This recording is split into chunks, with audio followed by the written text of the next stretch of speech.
শুভেচ্ছা জানাচ্ছি।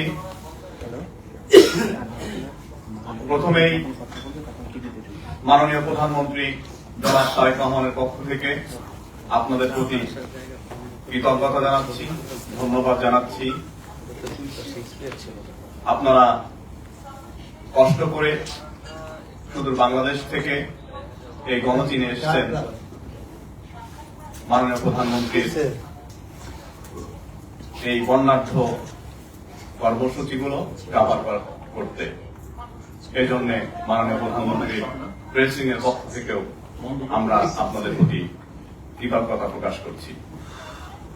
আপনারা জানেন গণপ্রজাতন্ত্রী বাংলাদেশ সরকারের মাননীয় প্রধানমন্ত্রী জনাব তারেক রহমান গত 22 জুন চীনের ডালিয়ানে এসেছিলেন ওয়ার্ল্ড ইকোনমিক ফোরামের গ্রীষ্মকালীন দাভোসের বার্ষিক সেমিনারে যোগ দিতে। বেজিং এ আসেন এবং আপনারা গতকাল এবং আজকে জেনেছেন এবং কাভার করেছেন মাননীয় প্রধানমন্ত্রী বেজিং এ কর্মচাঞ্চল্য সময় পার করছেন।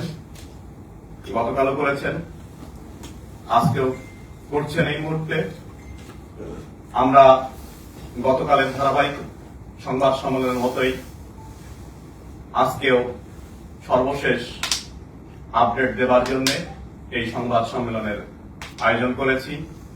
আমাদের সংবাদ সম্মেলনে উপস্থিত আছেন মাননীয় প্রধানমন্ত্রীর উপদেষ্টা ও প্রধানমন্ত্রীর কার্যালয়ের মুখপাত্র ডক্টর মাহাদি আমিন। শুরুতেই ডক্টর মাহাদি আমিন তিনি মাননীয় প্রধানমন্ত্রীর আজকের গুরুত্বপূর্ণ ইভেন্টগুলো নিয়ে আপনাদেরকে বিস্তারিত জানাবেন। আহ্বান জানাচ্ছি ডক্টর মাহাদি আমিনকে। আসসালামু আলাইকুম। আপনাদের সবাইকে আন্তরিকভাবে ধন্যবাদ জানাচ্ছি এবং মাননীয় প্রধানমন্ত্রীর গভীর কৃতজ্ঞতা। আপনারা কষ্ট করে অনেকেই ঢাকা থেকে এসেছেন। আমরা জানি যে চীনের প্রিমিয়ার ওনার আমন্ত্রণে বাংলাদেশের মাননীয় প্রধানমন্ত্রী খুব সংক্ষিপ্ত একটা সফর এসেছেন। এই সফরটাকে আসলে আমরা কিভাবে সফলতার দিকে বিবেচনা করব? আমরা মনে করি এই ঐতিহাসিক রাষ্ট্রীয় সফরের মাধ্যমে একটা দীর্ঘমেয়াদী কৌশলগত অংশীদারিত্বের সম্পর্ক তৈরি হয়েছে, যার ভিত্তি আমাদের দ্বিপাক্ষিক সম্পর্কের উপর বহুপাক্ষিক আলাপ আলোচনা এবং বিষয়কে আমরা কভার করেছি। সো ইন ওয়ান টার্ম আমরা যদি বুঝি, ঐতিহাসিক রাষ্ট্রীয় সফরের মাধ্যমে আমরা একটি long term strategic partnership Bangladesh এবং চীনের ভিতর বিল্ড হতে দেখেছি। এই স্বল্প সময়ে আমাদের মাননীয় প্রধানমন্ত্রী চীনের সবচেয়ে ক্ষমতাধর যে তিনজন মানুষ রয়েছেন ওনাদের সাথে আলাদাভাবে বৈঠক করেছেন। President Xi Jinping, premier Li Qiang যিনি আমাদের দেশের প্রধানমন্ত্রীর মতন, chairman of the Standing Committee of the National People's Congress Zhao Leji যিনি আমাদের দেশের স্পিকারের সমকক্ষ। তো চীনের মাননীয় প্রিমিয়ার, মহামান্য রাষ্ট্রপতি এবং মাননীয় স্পিকারের সাথে এই আলাপ আলোচনায় ওনাদের কিন্তু একটা বেশ হাই লেভেল ডেলিগেশন ছিল। এই মিটিংগুলোতে বিভিন্ন সময় উপস্থিত ছিলেন state councillor and secretary general of the state council চীনের, minister of foreign affairs, chairman of national development and reform commission, minister of commerce, minister of finance, people's bank of China governor, China international development corporation agency chairman, foreign affairs vice minister, deputy foreign minister, national development এবং reform কমিশনের vice chairman, NPC foreign affairs committee chairman, NPC standing committee secretary general, NPC constitution and law committee chairperson, NPC education science culture and public health কমিটির vice chairperson, NPC standing committee. অত্যন্ত গুরুত্বপূর্ণ সব বিষয় নিয়ে সব স্তরে আলোচনা করা হয়েছে, যেখানে নির্ধারিত হয়েছে যে এই ঐতিহাসিক সম্পর্কের মূল ভিত্তি হবে মিউচুয়াল ট্রাস্ট, রেসপেক্ট, কোঅপারেশন এবং অবশ্যই দুই দেশের নিজস্ব স্বার্থ সংশ্লিষ্ট বিষয়। আমাদের এই দ্বিপাক্ষিক আলোচনার পর মাননীয় প্রধানমন্ত্রী এবং চীনের নেতৃত্বের সম্মতির উপর ভিত্তি করে মোট সব প্রধানমন্ত্রী এবং চীনের মাননীয় প্রিমিয়ারের উপস্থিতিতে দুই দেশের বিভিন্ন গভর্নমেন্টের মিনিস্ট্রি টু মিনিস্ট্রি সিগনেচার হয়েছে। 3টি হয়েছে বাংলাদেশের বিডার সাথে, এখানকার বিভিন্ন স্টেকহোল্ডারদের সাথে, এবং একটা হয়েছে political party to political party, অর্থাৎ বিএনপি বাংলাদেশের বর্তমানে যে রাষ্ট্র পরিচালনার দায়িত্বে রয়েছে এবং চীনের ক্ষমতাধর যে রাজনৈতিক দল রয়েছে চাইনিজ কমিউনিস্ট পার্টির সাথে। সুতরাং 13টি মিনিস্ট্রি টু মিনিস্ট্রি, 3টি বিডার সাথে, এখানকার বিভিন্ন প্রতিষ্ঠানের, এবং দুটি দেশের বর্তমানে রাষ্ট্র পরিচালনায় যে রাজনৈতিক দলগুলো রয়েছে তাদের ভেতরে। আমাদের টোটালে ঐতিহাসিক সফরের উপর ভিত্তি করে একটি জয়েন্ট কমিউনিকে, যেটাকে আমরা বাংলায় বলি যৌথ ইশতেহার প্রণীত হচ্ছে। সেখানে 16টি পয়েন্ট, অর্থাৎ 16 পয়েন্ট সংবলিত একটি যৌথ ইশতেহার, যেটি আপনারা খুব শীঘ্রই পাবেন পাবলিকলি। সেখানে এই পুরো সফরের বিস্তারিত যে আন্ডারস্ট্যান্ডিং গুলো হয়েছে, যেখানে ঐক্যমত্য হয়েছে, সেই কনসেনসাস গুলো তুলে রাখা হবে। আমরা অত্যন্ত গর্বিত যে চীনে আমরা যাদের সাথে কথা বলেছি, এখানকার honourable president, honourable prime minister, যিনি প্রিমিয়ার এখানে বলা হয়, এবং অনারেবল স্পিকার ইকুইভ্যালেন্ট, ওনারা প্রত্যেকে বাংলাদেশ এবং চীনের 50 বছরের সম্পর্ক স্থাপনের ক্ষেত্রে শহীদ প্রেসিডেন্ট জিয়াউর রহমান এবং দেশের নেত্রী এবং খালেদা জিয়ার যে অসাধারণ অনবদ্য ভূমিকা রয়েছে তার ভূয়সী প্রশংসা করেছেন। চীনের প্রত্যেকে বাংলাদেশ এবং চীনের আজকে যে অবস্থানে রয়েছে সম্পর্কের দিক থেকে, তার পেছনে বিএনপি একটি রাজনৈতিক দল হিসেবে এবং বিএনপির প্রতিষ্ঠাতা শহীদ প্রেসিডেন্ট জিয়াউর রহমান এবং দেশের নেত্রী এবং খালেদা জিয়া যেভাবে অত্যন্ত ইতিবাচক ভাবে বিভিন্ন সময় ফ্যাসিলিটেট করেছেন, পলিসি দিয়েছেন, বারবার এখানে রাষ্ট্রীয় সফর করেছেন, সেগুলোকে ওনারা ডিপলি অ্যাপ্রিসিয়েট করেছেন। বাংলাদেশের দিক থেকে মাননীয় প্রধানমন্ত্রী আবারও নিশ্চিত করেছে আমাদের one policy, one China policy, অর্থাৎ চায়নাকে আমরা একটি একক রাষ্ট্র হিসেবে দেখি, যার ভিতরে তাইওয়ানও অন্তর্ভুক্ত রয়েছে, সেটি সুসংহতভাবে সুনিশ্চিত করেছেন। বাংলাদেশের মাননীয় প্রধানমন্ত্রী নির্বাচিত হয়ে আসার পর গত 4 মাসে ওনার যে পিপল সেন্ট্রিক পলিসি গুলো রয়েছে, জনগণের ভাগ্য পরিবর্তনের জন্য, সমস্যা সমাধানের জন্য বিভিন্ন সেক্টরে যে পলিসিগুলো গৃহীত হয়েছে, অত্যন্ত দ্রুততার সাথে বাস্তবায়ন শুরু হচ্ছে, সেগুলোর জন্য চীনের পক্ষ থেকে সর্বোচ্চ সহযোগিতার আশ্বাস দেওয়া হয়েছে। ওনারা এটিকে খুব ডিপলি এবং গ্রেটলি অ্যাপ্রিসিয়েট করেছেন এবং বলেছেন যে জনগণের সাথে সংশ্লিষ্ট বিভিন্ন সেক্টরে এই পলিসিগুলো বাস্তবায়নের জন্য যেখানে যতটুকু করা প্রয়োজন, চীন বাংলাদেশের সাথে থাকবে এবং পাশে থাকবে। আমাদের সবচেয়ে বড় ট্রেডিং পার্টনার চীন, এবং এখানে আমাদের এক্সপোর্টের পরিমাণ খুব সীমিত, কিন্তু চীন থেকে বাংলাদেশে ইম্পোর্টের পরিমাণ অত্যন্ত বেশি। কিন্তু এটাকে নিয়ে দুই দেশের রাষ্ট্রপ্রধানের ভিতরে, সরকার প্রধানের ভিতরে আলাপ আলোচনার জন্য ডিজিটাল প্ল্যাটফর্মে আলোচনা হয়েছে, এবং সেখানে বলা হয়েছে কিভাবে বাংলাদেশ থেকে আমরা ট্রেড গ্যাপটা কমাতে পারি। যেমন যেসব ক্ষেত্রে বাংলাদেশ থেকে প্রোডাকশন ক্যাপাসিটি রয়েছে, ম্যানুফ্যাকচারিং ক্যাপাসিটি রয়েছে, সেই সেক্টরগুলোকে আমরা আইডেন্টিফাই করতে পারি কিনা এবং তার থেকে এক্সপোর্ট করে বাংলাদেশে আমরা বাড়াতে পারি কিনা। ফর ইনস্টেন্স, আমাদের এগ্রিকালচারাল প্রোডাকশন কিভাবে বাড়াবো। যে গার্মেন্টস রপ্তানি হয় বাংলাদেশ থেকে, তার একটা বড় অংশ র ম্যাটেরিয়ালস কিন্তু আমরা চীন থেকে বাংলাদেশে প্রথমে আমদানি করি, দেন বাংলাদেশ থেকে বিভিন্ন দেশে রপ্তানি করি। সেই প্রোডাক্ট গুলোকে আমরা র ম্যাটেরিয়ালস হিসেবে বাংলাদেশে প্রডিউস করতে পারি কিনা, এগুলো নিয়ে যথেষ্ট আলোচনা করেছে। আমাদের বর্তমানে যে সাপ্লাই চেইন রয়েছে, সেই সাপ্লাই চেইন কিন্তু চীনে অনেকটা এগিয়ে গেছে। দেখা যাচ্ছে তাদের অনেক ফ্যাক্টরি রিলোকেট হচ্ছে বিশ্বের বিভিন্ন দেশে। চীনের নেতৃত্ব বলেছে রিলোকেশনের ক্ষেত্রে বাংলাদেশকে কিভাবে প্রাধান্য দেওয়া যায়, যেসব জায়গায় বাংলাদেশের হিউম্যান রিসোর্স রয়েছে, টেকনিক্যাল ক্যাপাসিটি রয়েছে, সেই ইন্ডাস্ট্রিগুলো বাংলাদেশে নিয়ে আমরা কিভাবে জব ক্রিয়েট করতে পারি, এগুলো নিয়েও বিস্তারিত আলোচনা হয়েছে এবং নিশ্চিত করা হচ্ছে সামনের দিনগুলোতে চীনের দিক থেকে বাংলাদেশের ট্রেড কিভাবে বাড়ানো যায়, বাংলাদেশের কিভাবে ফ্যাক্টরি প্রেজেন্স বাড়ানো যায়, এগুলো নিয়ে ওনারা কাজ করবেন। এবং যে ইনভেস্টমেন্ট গুলো হবে চীন থেকে, সেখানে অবশ্যই কর্মসংস্থানকে একটি অন্যতম প্রাধান্যের ক্ষেত্র হিসেবে দেখা হবে। বাংলাদেশের সাথে চীনের অনেক ধরনের উন্নয়নমূলক প্রজেক্ট চলমান রয়েছে। সামনের দিকে আমরা এই প্রজেক্টগুলোকে আরো ব্যাপ্তি বাড়াতে চাই।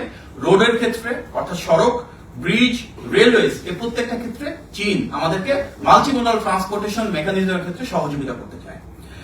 বেশ গুরুত্বপূর্ণ প্রজেক্টের ভিতর রয়েছে, আপনারা দেখেছেন সম্প্রতি পাস হয়েছে যে আনোয়ারাতে চট্টগ্রামে, সেখানে একটা ইকোনমিক এবং ইন্ডাস্ট্রিয়াল জোন মাননীয় প্রধানমন্ত্রী বলেছেন এটা যত দ্রুত সম্ভব বাস্তবায়ন করবার জন্য। একই সাথে Mongla economic zone, green development অর্থাৎ গ্রিন এনার্জি, এবং এর পাশাপাশি যেখানে সাস্টেইনেবল ডেভেলপমেন্টের জায়গা রয়েছে, ইকোলজিক্যাল এবং এনভায়রনমেন্ট ফ্রেন্ডলি বিভিন্ন ইনফ্রাস্ট্রাকচার ডেভেলপমেন্ট রয়েছে, সেগুলোকে চীন প্রায়োরিটাইজ করতে চাচ্ছে। বাংলাদেশে জ্বালানি সমস্যা, বিদ্যুৎ সমস্যার সমাধানে চীন পাশে থাকতে চায় এবং বাংলাদেশে বলেছে যদি আমরা স্বাভাবিকভাবে একটা কম্পিটিটিভ প্রসিজারের মধ্যে যেখানে সুযোগ আছে, যেখানে সম্ভাবনা রয়েছে, আমরা চীনা বিনিয়োগ বাংলাদেশে এবং চীনা উন্নয়ন অগ্রযাত্রা সহযোগিতাকে আমরা অ্যাপ্রিসিয়েট করছি। চীনের একটা দীর্ঘদিনের এক্সপিরিয়েন্স রয়েছে ওয়াটার ম্যানেজমেন্টের ক্ষেত্রে, এবং বাংলাদেশে আমরা যদি তিস্তা মহাপরিকল্পনা, যেটি বিএনপি নির্বাচনী ইশতেহারে ছিল, সেটি বাস্তবায়ন প্রক্রিয়া আমরা যাচ্ছি। এখানকার প্ল্যানিং, ফিজিবিলিটি স্টাডি এবং টেকনিক্যাল যে কোনো সাপোর্টে তিস্তা মহাপরিকল্পনা সহ পানি ব্যবস্থাপনায় চীন গুরুত্বপূর্ণ ভূমিকা রাখতে চায় এবং বাংলাদেশ থেকেও আমরা স্বাভাবিকভাবেই যদি সেখানে আমাদের কস্টিং এর অ্যাডভান্টেজ থাকে, যদি আমরা টেকনিক্যাল সাপোর্টটা প্রপারলি পাই এবং যেহেতু আমাদের এখানে স্বাভাবিকভাবে বিএনপি নির্বাচনী ইশতেহার বাস্তবায়নের জন্য প্রণীত উদ্যোগগুলোর সাথে চীনের দীর্ঘদিনের যে এক্সপার্টিস রয়েছে, এক্সপিরিয়েন্স রয়েছে সেটা অ্যালাইন করছে। এক্ষেত্রে আমরা সামনের দিনগুলোতে খুব ডিপ রুটেড কোলাবোরেশন প্রত্যাশা করছি। আজকে কানেক্টিভিটি নিয়ে যেটা কথা হয়েছে প্রেসিডেন্ট শি জিনপিং এর সাথে মাননীয় প্রধানমন্ত্রী জনাব তারেক রহমানের, এবং সেখানে প্রস্তাবনা এসেছে যে কিভাবে বাংলাদেশ থেকে মায়ানমার এবং চীন হয়ে একটি ইকোনমিক করিডর তৈরি করা যায়, যে ইকোনমিক করিডোরের মূল উদ্দেশ্য হবে বাংলাদেশের অর্থনীতিকে আরো ব্যাপ্তি বাড়ানো, ইকোনমিক ট্রানজাকশন বাড়ানো এবং মাল্টিমোডাল ট্রান্সপোর্টেশনটাকে আরো এনহ্যান্স করা, চিটাগাং পোর্টকে আরো কিভাবে আধুনিকরণ করা যায় এবং আমরা একটা রিজিওনাল হাব হিসেবে গড়ে তুলতে পারি, যেখানে শুধু বাংলাদেশের জন্য না, চিটাগাং পোর্ট অন্যান্য দেশের জন্য সার্ভ করবে, সেটা নিয়ে যেমন আমরা কাজ করতে চাই। একই সাথে মংলা পোর্টকে আপগ্রেড করবার জন্য এবং মংলা পোর্টকে আরো বেশি প্রোগ্রেসিভ করবার জন্য, সার্ভিস ওরিয়েন্টেড করবার জন্য চীন আগ্রহ প্রকাশ করেছে এবং বাংলাদেশ থেকে আমরা সেগুলো নিয়ে আলোচনা করেছি। স্বাভাবিকভাবে বাংলাদেশ এবং চীনের মাঝে বহুপাক্ষিক যে সম্পর্ক, তার অংশ হিসেবে আমরা পিপল টু পিপল টাইজ বাড়াতে চাই। আমাদের মূল উদ্দেশ্য শিক্ষা ব্যবস্থা যেমন ইতিমধ্যে তৃতীয় ভাষা হিসেবে ম্যান্ডারিনকে প্রায়োরিটাইজ করা হচ্ছে, টেকনিক্যাল এবং ভোকেশনাল এডুকেশনকে প্রায়োরিটাইজ করা হচ্ছে এবং এই দুই ক্ষেত্রে চীন তার নিজের অভিজ্ঞতার আলোকে বাংলাদেশকে সহযোগিতা করতে চায়। চীনা ভাষা শিক্ষার ক্ষেত্রে আমাদেরকে শিক্ষক এবং ইনফ্রাস্ট্রাকচারাল সাপোর্ট ওনারা প্রোভাইড করবেন। হেলথ কেয়ারের ক্ষেত্রে কিভাবে আধুনিক চিকিৎসা ব্যবস্থা বাংলাদেশে আমরা প্রয়োগ করতে পারি, বিভিন্ন ধরনের রোবোটিক সার্জারি এবং হাসপাতাল প্রতিষ্ঠা থেকে অন্যান্য বিষয়ে চীন তাদের আগ্রহ প্রকাশ করেছেন এবং বাংলাদেশ থেকে অনেকেই বিদেশে চিকিৎসা করতে যান। চীন সেখানে ভিসার প্রসেসিং ইজি করবার মাধ্যমে এবং অন্যান্য সহযোগিতার মাধ্যমে বাংলাদেশি যারা বিদেশে চিকিৎসা করতে চান তাদের জন্য দ্বার উন্মোচন করতে ইচ্ছুক। এর পাশাপাশি সংস্কৃতি, মিডিয়া, টেকনোলজি, সামগ্রিকভাবে নলেজ ট্রান্সফার এবং এমপ্লয়মেন্ট জেনারেশন নিয়ে আমরা পিপল টু পিপল অর্থাৎ দুই দেশের ভিতরে সম্পর্ক আরো বাড়াতে চাই। সুতরাং সেখানে ঐতিহ্যের বিষয় রয়েছে, তথ্যের বিষয় রয়েছে, প্রযুক্তির বিষয় রয়েছে। প্রতিটি ক্ষেত্রে আমরা চাই দুই দেশের জনগণের ভেতর আরো সম্পর্ক বৃদ্ধি হোক এবং এগুলো নিয়ে দুই দেশের নেতৃত্বে আলোচনা করেছেন। আমরা সবাই জানি রোহিঙ্গার বিষয়ে বাংলাদেশের অবস্থান খুব সুনিশ্চিত। আমরা চাই সেফ, ভলান্টারি এবং ডিগনিফাইড ওয়েতে যারা আমাদের দেশে রোহিঙ্গা রয়েছেন ওনারা নিজ দেশে ফেরত যাক। এ বিষয়ে চীন আমাদেরকে কথা দিয়েছে যে আমরা যখন চাই ওনারা মায়ানমারের সাথে আমাদেরকে কোনো ডায়ালগ প্রয়োজন হলে সেখানে ফ্যাসিলিটেট করবে এবং আমরা সেই ভলান্টারি এবং ডিগনিফাইড ওয়েতে রোহিঙ্গা প্রত্যাবাসন, যেটা ইতিপূর্বে শহীদ প্রেসিডেন্ট জিয়াউর রহমান এবং দেশের বেগম খালেদা জিয়ার সময় শুধুমাত্র সম্ভব হয়েছিল, আমরা এই বিষয়ে সামনে আলোচনা শুরু করব। ফরেন এবং ডিফেন্স এই দুটো অত্যন্ত গুরুত্বপূর্ণ বিষয় নিয়ে ফর দ্য ফার্স্ট টাইম বাংলাদেশের সাথে চায়নার 2+2 একটা আন্ডারস্ট্যান্ডিং হয়েছে, যেখানে দুই দেশের ফরেন মিনিস্টার এবং ডিফেন্স মিনিস্টার থেকে রিপ্রেজেন্টেটিভ যারা রয়েছেন ওনাদের নিয়মিত ভিত্তিতে সামনের দিনগুলোতে ডায়ালগ শুরু হবে। এই ইনস্ট্রুমেন্টাল ডিটেইলসটা ওয়ার্ক আউট করা হচ্ছে। বাংলাদেশের সভরেন্টি বা সার্বভৌমত্ব, ইন্ডিপেন্ডেন্স বা স্বাধীনতা এবং টেরিটোরিয়াল ইন্টিগ্রিটিকে সম্মান জেনে কি বলেছে, গণতান্ত্রিক ব্যবস্থা বাংলাদেশে যেভাবে গণমানুষের আকাঙ্ক্ষার বহিঃপ্রকাশ ঘটছে, একটি সরকার যেটি পররাষ্ট্রনীতি হবে স্বাধীন, সার্বভৌম বাংলাদেশের বহিঃপ্রকাশ, সেটি নিশ্চিত করা হবে। প্রত্যেকটা দেশ স্বাভাবিকভাবে বাংলাদেশও চায় যেমন স্বাধীন সার্বভৌম করতে, চীনও চায় তার মতন করে স্বাধীন সার্বভৌমভাবে দেশ পরিচালনা করতে। এটা একটা গ্লোবাল ভ্যালুজ যেটা আমরা হোল্ড করতে চাচ্ছি। বাংলাদেশ এবং চীনের বাইল্যাটারাল টাইজের পাশাপাশি মাল্টিল্যাটারাল টাইজ অর্থাৎ আন্তর্জাতিক ক্ষেত্রে ইউএন বিভিন্ন বডিজে বাংলাদেশে অ্যাসপারেশনস রয়েছে। স্বাভাবিকভাবে যেমন আমরা ইউএন জিএ তে কিছুদিন আগে ইলেকশন হলো, যেখানে বাংলাদেশ বিজয়ী হয়েছে, সেখানে চীন সহযোগিতা করেছে, চীন বাংলাদেশকে কংগ্রেচুলেট করেছে এবং বাংলাদেশ থেকে ধন্যবাদ জানানো হয়েছে ওনাদের সহযোগিতার জন্য। ব্রিক্স মেম্বারশিপের জন্য বাংলাদেশ যখন অ্যাপ্লিকেশন করবে চীন সেটাকে স্বাগত জানিয়েছে। ওভারঅল মাননীয় প্রধানমন্ত্রী জনাব তারেক রহমান যেহেতু জনগণ দ্বারা ক্ষমতায়িত একজন রাষ্ট্রপ্রধান, সরকার প্রধান, দীর্ঘদিন পর বাংলাদেশ থেকে বিদেশে এসেছেন, স্বাভাবিকভাবে আমরা দেখেছি মালয়েশিয়া, তারপর ওয়ার্ল্ড ইকোনমিক ফোরাম এবং বর্তমানে চীনে ওনাকে অনেক বেশি সম্মান, আন্তরিকতা এবং ভালোবাসা দিয়ে বরণ করা হচ্ছে। তিনি সমগ্র দেশের যে আবেগ এবং গৌরবকে ধারণ করে বিশ্ব দরবারে যেভাবে বাংলাদেশকে তুলে ধরছেন, শোল্ডার টু শোল্ডার স্ট্যান্ড করছেন এবং যেভাবে রিসিভড হচ্ছেন যে ডিগনিফাইড হতে, এটা বাংলাদেশের জন্য এটা অনেক বড় গৌরবের বিষয়। আমাদের আজকের যে আলোচনা হয়েছে প্রেসিডেন্টের সাথে আমাদের বাংলাদেশের মাননীয় প্রধানমন্ত্রী, এখানে একটা বিষয় ক্লিয়ার যে আমাদের একটা নিউ ব্লুপ্রিন্ট হয়েছে ফর লং টার্ম সাস্টেইনড এবং ট্রাস্টেড রিলেশন। এই নিউ ব্লুপ্রিন্টের মাধ্যমে আমরা বাংলাদেশ এবং চীনের সম্পর্ককে একটি নতুন উচ্চতায় নিয়ে গিয়েছে এবং তার উপর ভিত্তি করে আগামী বাংলাদেশের জন্য একটি নতুন অধ্যায় সূচিত হবে, যেখানে বাংলাদেশের বিনিয়োগ, বাণিজ্য, কর্মসংস্থান সৃষ্টি, দ্বিপাক্ষিক সম্পর্ক, মানুষ ধারাতে আমরা এসে পৌঁছেছি, সেটাকে ধারণ করে কিন্তু একটা দীর্ঘমেয়াদী কৌশলগত অংশীদারিত্বের সুসম্পর্ক ইনশাআল্লাহ নিশ্চিত করব। প্রিয় সাংবাদিক ভাই ও বোনেরা, আপনারা অনেকেই বেশ কষ্ট করেছেন, ঢাকা থেকে এসেছেন, তার জন্য আমি আবার আপনাদের সবাইকে আন্তরিকভাবে ধন্যবাদ এবং কৃতজ্ঞতা জানাই। মাননীয় প্রধানমন্ত্রীর দিক থেকে আপনাদেরকে আন্তরিকভাবে সাধুবাদ জানাচ্ছি এবং খুব স্বল্প সময়ের ভিতরে আপনারা উপস্থিত হয়েছেন। এটা গত বেশ কয়েকদিন ধরে আমাদের মালয়েশিয়াতে, তারপর ওয়ার্ল্ড ইকোনমিক ফোরামে এবং বর্তমানে এই বেইজিং এ মূলত তুলে ধরছেন। এখানে হুমায়ুন কবির ভাই রয়েছেন, মাননীয় প্রধানমন্ত্রীর পররাষ্ট্র বিষয়ক উপদেষ্টা, যেহেতু ফরেন মিনিস্ট্রি অর্গানাইজ করছে, সাময়িকভাবে ওনার ডিটেইল ইনফরমেশন রয়েছে, উনি এটা আপনাদের সামনে উপস্থাপন করবে। আমার সামনে একটা মিটিং আছে, আমি আপনাদের কাছ থেকে বিদায় নিচ্ছি এবং সামনে আশা করছি যে ঢাকায় পরবর্তীতে ইনশাআল্লাহ আমাদের অবশ্যই দেখা হবে।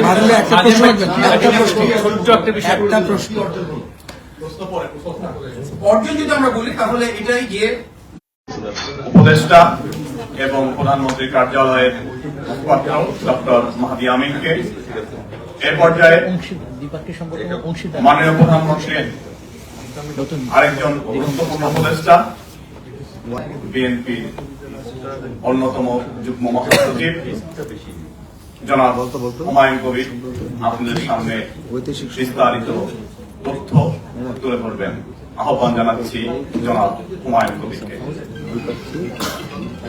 দ্বিপাক্ষিক অংশীদারিত্বের এক নতুন দৃষ্টান্ত স্থাপন করবে। Very good afternoon. We are in Beijing. Deputy Press Secretary Sahib, thank you for the introduction. Tony Sahib, Don Sahib, Sahib আছে, স্বাধীন সাহেব তো এখানে আছেন প্রায়। And thank you most of all to you all. আপনারা আমাদের এই রাষ্ট্রীয় সফরে, মাসিক রাষ্ট্রীয় সফরে আপনারাও সঙ্গে ছিলেন, উইটনেস ছিলেন of these great interactions and exchanges between our Honorable Prime Minister that were unfolding during the course of his visit, historic visit to both Malaysia and Beijing. আমি সংক্ষিপ্তভাবে মুখপাত্র ডক্টর মাহদি আমিন কিছুক্ষণ আগে আপনাদেরকে তো ক্রোনোলজিক্যাল অর্ডারে প্রত্যেকটা এঙ্গেজমেন্টের কথা বলে তুলেছেন। আমি জাস্ট আজকে সূচির দুইটা গুরুত্বপূর্ণ meeting. First meeting of Honorable Prime Minister Tariq Rahman was with His Excellency Mr. Zhao Leji, Chairman of the National People's Congress of China. অর্থাৎ আমাদের স্পিকারের, পার্লামেন্টের স্পিকারের equivalent. He is the third ranking member of the Standing Committee of the Politburo. অত্যন্ত শীর্ষ স্থানীয় নেতা এবং গুরুত্বপূর্ণ। With Honorable Prime Minister in his meeting, উনি উল্লেখ করছেন China will support the Prime Minister to lead the country towards prosperity. And to lead, they will support Bangladesh, his Prime Minister, Honorable Tariq Rahman, to lead the country towards prosperity. China is ready to align with Bangladesh's development. Arekta গুরুত্বপূর্ণ কথা উনি উল্লেখ করেছেন। Very boldly, two very bold remarks made by who? The third most senior ranking government official of the People's Republic of China, but other political system of the political ব্যক্তি। তারপরে আলাপ হয়েছে that they will be supporting with a very playing a positive role in our development in various sectors, health, education, আপনার skills, vocational training, আপনার river management, etc. এবং 4 নম্বর যে গুরুত্বপূর্ণ কথা, উনি আমাদের মাননীয় প্রধানমন্ত্রী তারেক রহমান সাহেবের উদ্দেশ্যে বলেছেন যে we will stand between us. উনি মনে করেন যে আমাদের নেতা বাংলাদেশের জনগণের 2/3 ভোটে নির্বাচিত জননেতা গণপ্রজাতন্ত্রী বাংলাদেশের মাননীয় প্রধানমন্ত্রী তারেক রহমান যদি তাদের পাশে থাকে, একসাথে কাজ করেন, তাহলে unitedly with united strength we can be the united strength of the global south together. তো আপনারা দেখেন যে এই ঐতিহাসিক ভিজিটটা কিভাবে চায়নার নেতৃত্বের প্রত্যেক স্তরে আপনার গুরুত্ব পাচ্ছে ওনার এই ঐতিহাসিক রাষ্ট্রীয় সফর।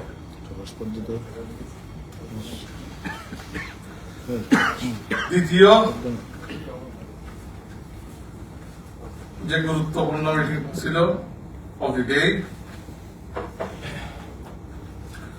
was with China's President Xi Jinping. President Xi Jinping আমাদের মাননীয় প্রধানমন্ত্রী জনাব তারেক রহমানের উদ্দেশ্য করে বলছেন, China will be a trustworthy friend in the development of Bangladesh. এবং এর সাথে আরো গুরুত্ব দিয়ে বলছেন, এই ফ্রেন্ডশিপটা বা এই সম্পর্কের বন্ধনটা শুধু সীমিত টেম্পোরারি থাকবে না, it will be a long-term commitment of the People's Republic of China under the leadership of President Xi Jinping, যে একটা long-term কমিটমেন্ট থাকবে বাংলাদেশের উন্নয়নে। এইটা উনি প্রধানমন্ত্রী, আমাদের মাননীয় প্রধানমন্ত্রী তারেক রহমান সাহেবের উদ্দেশ্যে উনি মিটিংয়ে আমরা বাইল্যাটারাল ফার্স্ট টেবিল মিটিং করতেছিলাম, ওনার নেতৃত্বে, আমাদের মাননীয় প্রধানমন্ত্রীর নেতৃত্বে এই কথাটা উল্লেখ করেছে। The Honorable President of China also emphasized this visit by our Honorable Prime Minister Tareq Rahman will foster the development between the two countries and also fasten the development of our country. In every way, China stands to support the developmental vision of Tareq Rahman in Bangladesh. And he concluded by saying and praising the leadership of Honorable Prime Minister Tareq Rahman, and that China has full confidence in his leadership. China will support Bangladesh's application to join BRICS, to become a partner in the Shanghai Organization, আর যেটা গতকালকে বলছিলাম যে RCEP, the economic partnership that gives market access, and China extends support for extending graduation from LDC countries for a 3-year period or so. Extension support. You've seen through the interactions with the business leaders, with various industries, the Honorable Prime Minister, that a visit will generate billions in investment. Apart from that, also এখন দেখেন concession loan অথবা গ্রান্টগুলা পৃথিবীতে এখন আর becoming very limited.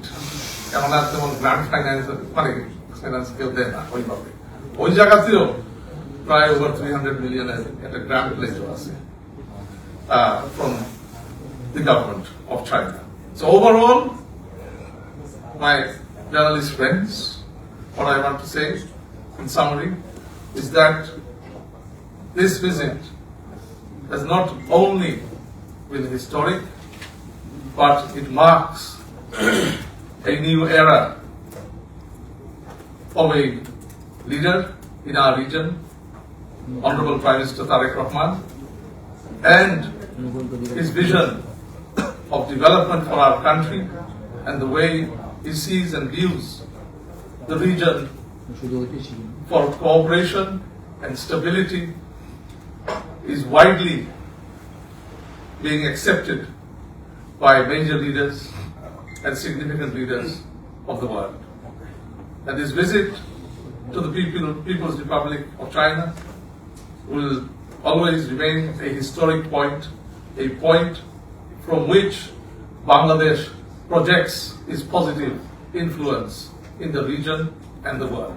Thank you. ভাই human ভাই একটু প্রশ্ন ছিল সেটা হচ্ছে যে আপনি যে বলছেন যে সফরটা আসলে ঐতিহাসিক শুধু নয় নতুন দিগন্তের সূচনা করছে যেটা আমরা বুঝতে পারছি যেটা সেটা বিষয় যে রোহিঙ্গা ইস্যুতেও কিন্তু কথা বলেছেন শ্রী জিনপিং কথা বলেছে সেখানে তার একটা আশা দিচ্ছে আমার দুটা প্রশ্ন থাকবে এটাকে হচ্ছে ইকোনমিক করিডোর যেটা ইস্যু রোহিঙ্গা ইস্যুটা হচ্ছে যে বলছেন যে প্রশ্নটা করে ফেলুন। চীন আসলে কি আশ্বাস দিয়েছে শুধুমাত্র কি বৈঠকের মধ্যস্থতা করবেন নাকি রোহিঙ্গাদের ফিরিয়ে নেওয়ার ব্যাপারে চীনেরও একটা উদ্যোগ থাকবে এই ধরনের বিষয়ে কোনো কিছু কথা হয়েছে আর চীন ভূমিকা রাখবে এবং একটা যেখানে আমাদের কোঅপারেশন দরকার চীনের রেডি টু কোঅপারেট। আর প্রবলেমটা আমাদের দেশে একটা উইক সরকার ছিল, ইন দি পাস্ট 15 ইয়ার্স একটা রেজিম ছিল, তার উইকনেসের ভিত্তিকে তদন করে এই জিনিসটা মানে একটা কন্ট্রোলের বাইরে নিয়ে চলে আমাদের দেশে প্রবেশ করে। Economic corridor So the Rohingya issue is a top national security concern. তো প্রথম উদ্যোগ যে নিতে হবে আমরা নিব as a democratic government, as an elected government of Bangladesh, from a position of strength, we will speak to the government of Myanmar and China as one of our strongest partners in development and a strong friend will play and use play out its capabilities in positively influencing a outcome on this crisis.